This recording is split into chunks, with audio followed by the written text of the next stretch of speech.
प्रणाम बच्चों, कैसे हैं आप? बढ़िया। मैं हूँ आपकी सुमी टीचर। आज मैं आपको एक मज़ेदार कहानी सुनाने वाली हूँ। कहानी का नाम है कोयल और दयालु पेड़। एक समय की बात थी। एक जंगल में कुकू कोयल रहती थी। कुकू कोयल ने एक पेड़ पर बहुत ही प्यारा घोंसला बनाया था और वो अपने छोटे छोटे प्यारे प्यारे बच्चों के साथ रहती थी। एक दिन उसके बच्चे बहुत भूखे थे। वह अपने बच्चों के लिए खाने की तलाश में बाहर निकलती है। वह खाना ढूंढती ही रहती है कि तब तक बारिश शुरू हो जाती है। वह फिर कुकू कोयल बारिश में पूरी तरह भीग जाती है और वह भीगे हुए पंखों से उड़ नहीं पाती है। कुकू कोयल सोच रही थी कि वो कहीं बैठकर अपने पंख सुखा ले ताकि वो घर जा सके। यह सोचकर कुकू कोयल मीठे आम के पेड़ के पास जाती है और पेड़ से पूछने लगती है, क्या मैं आपके डाल पर बैठ जाऊं? बारिश की वजह से मैं पूरी तरह भीग गई हूँ। क्या मैं अपने पंख सुखा लूं? मेरे पंख गीले होने की वजह से उड़ नहीं पा रही हूँ। जैसे ही मेरे पंख सूख जाएंगे मैं यहाँ से चली जाऊंगी। नहीं नहीं, तुम मेरे डाल पर नहीं बैठना। मैं किसी को भी अपने डाल पर नहीं बैठने देता। और वैसे भी मेरे मीठे मीठे आम के फल को तुमने खा लिया तो? नहीं नहीं, तुम कोई और पेड़ पर जाकर बैठो।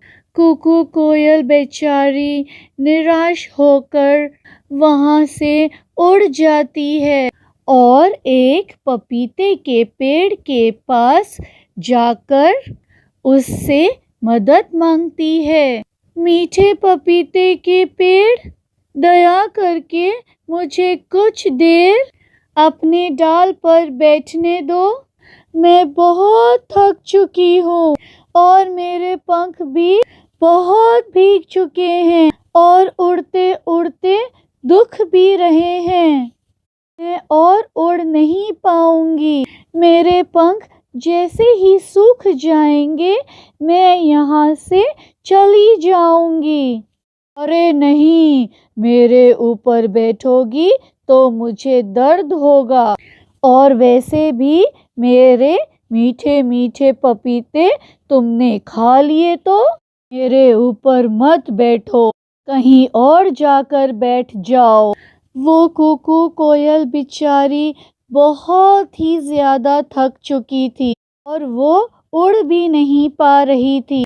फिर उसे पास में ही एक नीम का पेड़ दिखाई दिया और वो फौरन उस नीम के पेड़ के पास जाकर कहती है, कड़वे नीम के पेड़, क्या मैं थोड़ी देर तुम्हारे डाल पर बैठ सकती हूँ?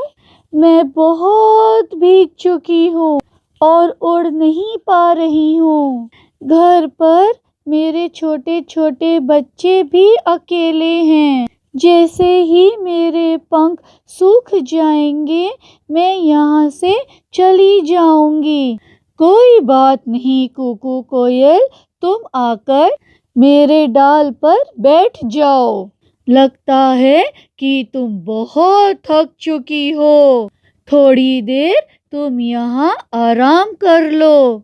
मेरे पास तुम्हें देने के लिए कुछ भी नहीं है सिवाय इन कड़वे फलों के। तुम कितने अच्छे हो, तुम फल जरूर देते हो, पर तुम्हारा दिल बहुत मीठा है और दयालु भी। आज से तुम कड़वे पेड़ नहीं बल्कि दयालु पेड़ हो। फिर कुछ देर बाद जैसे ही कुकू कोयल के पंख सूख जाते हैं, वो वहां से उड़कर अपने घोंसले में अपने बच्चों के पास चली जाती है। तो बच्चों, हमें इस कहानी से यह सीख मिलता है कि खूबसूरत चेहरा नहीं होता, खूबसूरत तो सोच होनी चाहिए, जैसे उस नीम के पेड़ की थी। तो बच्चों, अब मैं चलती हूँ, फिर मिलूंगी एक नई कहानी के साथ। धन्यवाद।